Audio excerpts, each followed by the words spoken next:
Hello! I have to apologize. I originally thought that the sewing tutorials will come before this video, so I wasn't in such a good mood lately, so I'm sorry. But they will come. Maybe they won't interest any one of you, but I will post them soon, I hope. But more on that later, in the end of the video. I have a confession to make, which may end in the 400 subscribers I now have will leave at once. But I never understood the Rocky Horror Picture Show. I simply don't get it. My brother always loved it. I watched it once and was like, yeah, great. The music was quite nice. But though my brother is kind of obsessed with it, which comes natural, I think, because he played Dr. Frank N Furter when he was an animator on Crete, or in Crete. Doesn't matter. I thought about doing something for my brother. He asked me for a doll that will come up soon in the future. I already made her costume. But I thought about making a doll as a surprise for him. Yeah, and I ended on Dr. Frank N Furter from the Rocky Horror Picture Show. That is what we will make today. I hope you will enjoy it. And yeah, we will talk about everything now. Let's start. As a base, I took one of these BMR whatever dolls, Barbie dolls.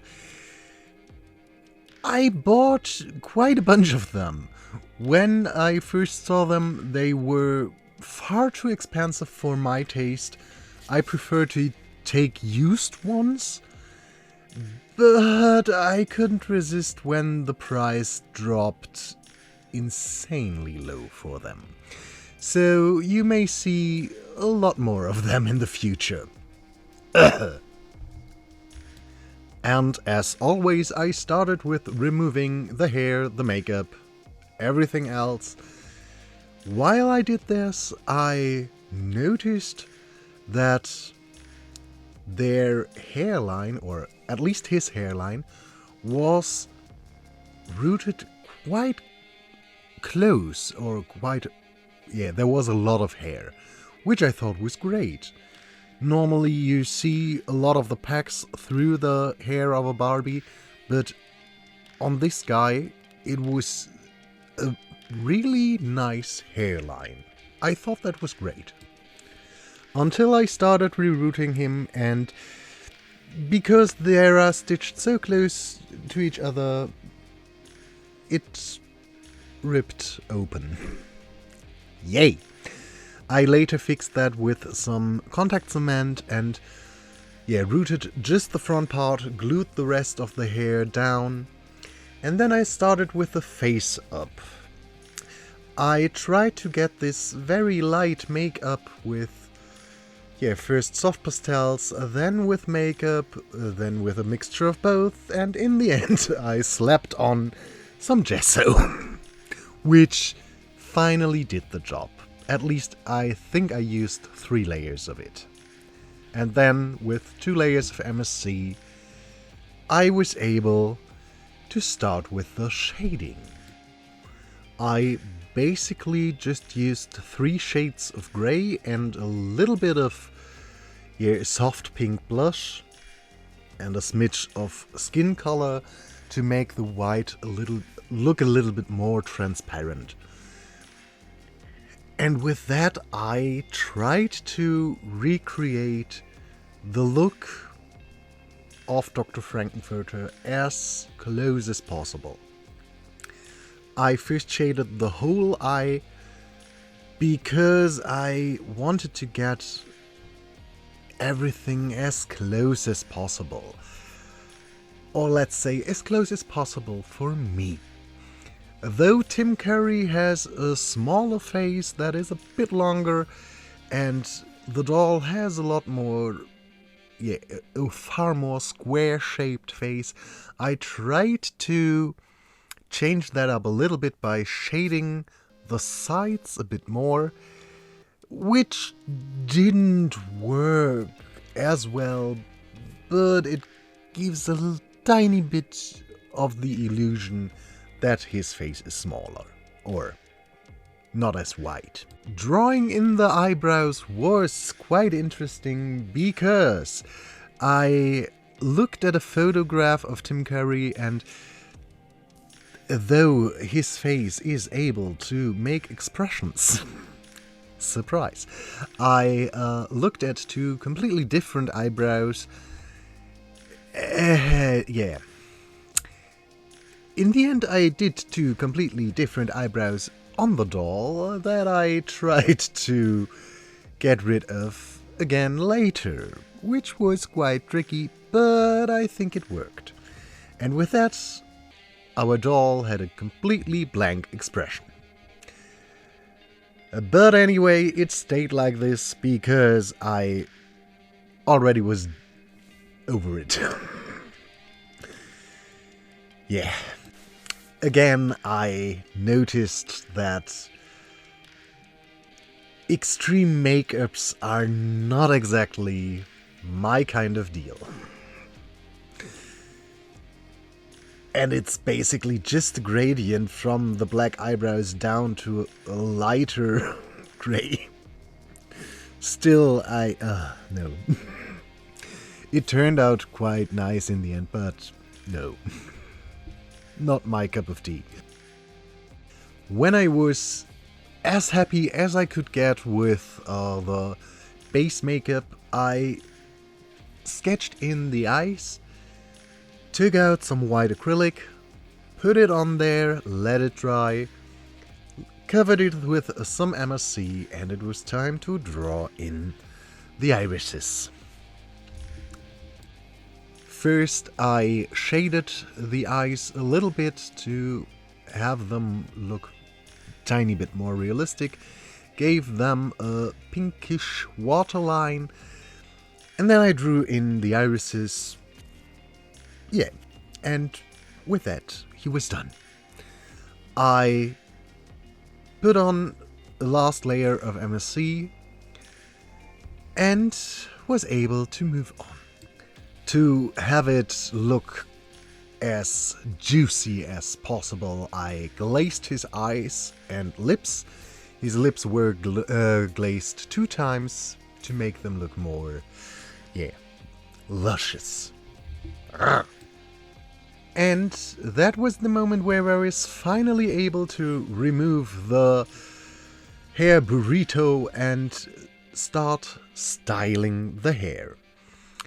I took out my straightening iron and made one curl on camera and thought I'd do the rest off camera. And then I noticed that the contact cement I glued the hat back together with came loose under the pressure or under the strain, you know what I mean. And it was open again. I was nearly crying. I removed all of the hair, and for a moment I thought about just abandoning all of the whole project here and now. But then I decided to go another road, another way. And this way was making a wig cap for him, but I didn't want to use it as a wig cap. Obviously, you can remove a wig. That was not what I wanted to do. I thought using this, the whole tension when I make the curls will be on the wig cap and not on the head, or more on the wig cap than on the head, and maybe then it won't split open again. So first I made the wig cap by using some tulle and just some crafting glue. I put on a second layer of tulle later, and when that was done and dried, I cut it to size, glued the head shut, glued the wig cap on, and then glued hair onto it. I really feared that this would not work. So after gluing on the first strands of hair, I did the rest off camera. I curled it this time with a teeny tiny crocheting needle to get the look of a 80s perm. So the worst perm you can imagine, that looks like the curling fluid was expired back in the 80s and exploded on you. Then it was time for his tattoo, and yeah, just a quick reminder, when you draw something like this, make sure that the arm is in the right position. I only noticed that his joint is now facing forward, so that his underarm is only able to bend backwards when I dressed him. So I will mention this later again. Yeah. After I filmed the part with my brother that you will see in the end, I changed that up again. Gosh. For his shoes, I looked at the video from the sweet transvestite music part and saw that he is wearing high heels that are white at the heel and the rest is black. Yeah, I should have looked it up from a different angle, which I didn't. Now I know that there are peep toes. I didn't make them peep toes, so... But they are still fine, and originally they were flip-flops, so hey, that is cool! I just put a base onto it and then let it dry. While that was drying, I cared for the doll stand, and I wanted to recreate the quite iconic red lips that are on every poster I ever saw, and I think are in the beginning of the movie. I'm not sure. I only saw it once. So I took out the aluminum foil and made a base, glued that on with hot glue, and then I put some epoxy clay on top of it. First making the teeth, then the gum part, and then the lips on top. When that was done, I then textured the lips a little bit with a toothbrush to really give it the look of the teeth are biting onto the lip. I tried to make some more prominent folds, wrinkles, whatever, with a damp knitting needle it is. And yeah, after that was done, I tried to smooth everything out quite nicely. I was more or less satisfied with the result and put it back to dry. And while this was drying, I really did the peep-toe shoes that are not peep-toes in the end.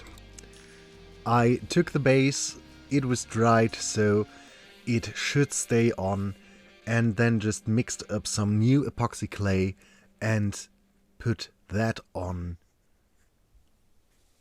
especially in the front, to give it more the appearance of real high heels. As I mentioned, I used the flip-flops from the original doll, so I had to do something to make it at least appear a little bit more high heel-ish. And then I just thickened up the heel and let this dry again. After everything was dry, it was time for some paint, and I don't know why I am painting in the dark here. I'm quite sure I had all the lamps on. I'm not sure what the camera did in this moment, but trust me, I paint this. It's a little bit dark, but I still thought I included at least a little bit so that you know I did it. Yeah, who else should have done this? I'm strange, you know. I was quite happy with the doll stand in the end, and it was time to assemble everything. I layered some fabric glue onto the hair to make it stay like this for all eternity, and then I put him into his clothing. I made the clothing when I was with my mom, so I didn't film it. The corset type thing and everything else that is glittery is made out of a silvery fabric, silver-ish fabric. It's basically for furniture.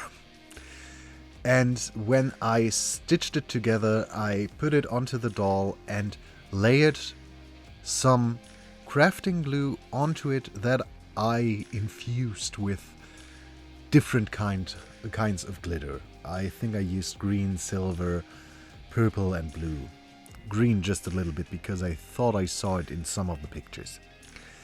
Then for the cape, which is silver on the inside, and I wasn't able to find the fabric that was as silver, so I did something strange. I went to the equivalent of a dollar store here in Germany and bought a balloon. One of these foil balloons. Cut it into pieces and ironed that onto the satin fabric for the cape. I'm not sure how toxic that may have been, but it worked and it looked quite nice, so I was happy with it. What I didn't took into account when I made the cape was that the hair will be in the way, so I had to add some elements to the closure later. He was kind of annoying to do. And now we will see what my brother thinks of him, because for the first time you will see a part of my family in a video, when you don't count the one time when you saw the leg of my mother. So let's change something. This is my brother. Brother, say hello to the world. Hello to the world. Hello to the world, say hello to the brother. How rude, no one said anything. So, are you ready? I don't know. Do you have any idea what it is? No. Do you want to see it? Yes. Oh no! How cool is this? Oh. Rocking Dr. Frank N Furter. It's so good. Wow. Yeah, I'm shocked. There are two problems with him. First, I don't think the face matches that well. And second, when I draw on the tattoo, I twisted his arm into the wrong direction. So you can't bend the arm. Okay. If you want to, I will change it, but yeah. So It's cool. Oh. It's so cool. It's wow. So that was my brother. I will talk to you now, and then I show you some pictures. Say goodbye. Goodbye. You are I am so relieved that he liked him. He already thinks about how to build a scene for him and stuff like that, so it sounds like he's fine with him. I hope you enjoyed the video as well. For the next 2 weeks, I may be away again. Because my closest friend asked me to make a costume for her youngest daughter. And when the little one gets a costume, her older daughter should get one too. So I have to sew a Spider-Man girl thing and a kimono. And then we went to another close friend of mine with 3 kids, and when I sew for the one, I can't sew for the other. So I asked her if her kids need costumes too, and 3 kids, 3 costumes, 2 minions and 1 princess. So we have 5 costumes that I will sew in the next 2 weeks. I'm not sure if I am able to make a YouTube video between. So if I am absent for some time now, I'm sorry. We will see us sometime, and I hope you enjoy the pictures of Dr. Frank N Furter. Have a nice time, and until then, bye.